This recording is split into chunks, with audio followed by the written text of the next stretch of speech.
শাশুড়ি অ্যান্ড বৌমার রান্নাঘরে সবাইকে ওয়েলকাম।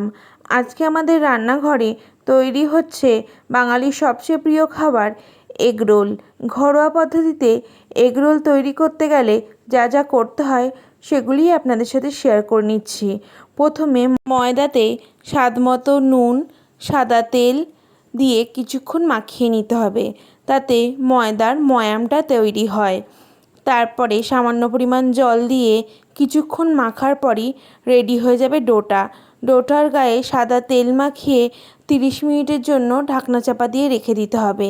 তারপর যা যা উপকরণ লাগবে সেগুলি হলো বিট নুন, ভাজা মশলা, গোলমরিচের গুঁড়ো, সাদা তেল, ডিম, tomato sauce, chilli sauce. 30 minute পর ঢাকনা খুলে ময়দার ডোটাকে দিয়ে একটা বড় মতো রুটি বেলে নিতে হবে। আমার শাশুড়ি রুটিটাকে তাওয়ায় সেঁকে নেবে। সামান্য তেল দিয়েই ঘরোয়া পদ্ধতিতে এগরোলটা তৈরি করা হচ্ছে। নয়তো রাস্তাতে তো রুটিটাকে প্রথমে তেলে ভেজে নেওয়া হয়। রুটিটা হতে হতেই আমার শাশুড়ি মা এগরোল করতে যা যা সবজি লাগে সেগুলি কেটে নিচ্ছে।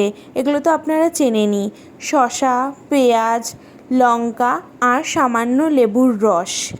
এর মধ্যেই রুটিটা তৈরি হতে হতে ডিমটাকেও ফেটিয়ে নেবে। ডিমটা ফাটিয়ে নিয়ে তাতে স্বাদমতো লবণ দিয়ে কিছুক্ষণ নেড়েচেড়ে সাইডে রেখে দেবে। তারপরে রুটিটা ভালো করে সেঁকা হয়ে গেলে রুটিটাকে তুলে সাইডে রেখে তাওয়াতে সামান্য পরিমাণ সাদা তেল দিয়ে গরম হওয়ার অপেক্ষা করবে। গরম হয়ে গেলে তাতে ফেটানো ডিমটা দিয়ে দিতে হবে। আমি তো এগরোল খেতে খুব ভালোবাসি। আপনারা কারা কারা এগরোল খেতে ভালোবাসেন জানাবেন কমেন্ট বক্সে।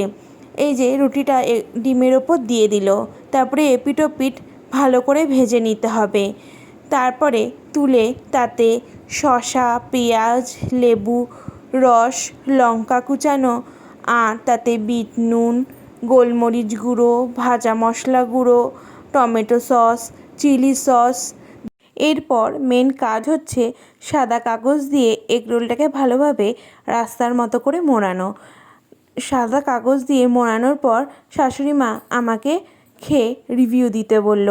আমি খেয়ে রিভিউটা দিয়েছি, ভিডিওর লাস্টে সেটা দেখতে পাবেন। আমাদের রান্নাটি কেমন লাগলো আমাদের জানাবেন। চ্যানেলটিকে লাইক, শেয়ার অ্যান্ড সাবস্ক্রাইব করবেন। Thank you for watching.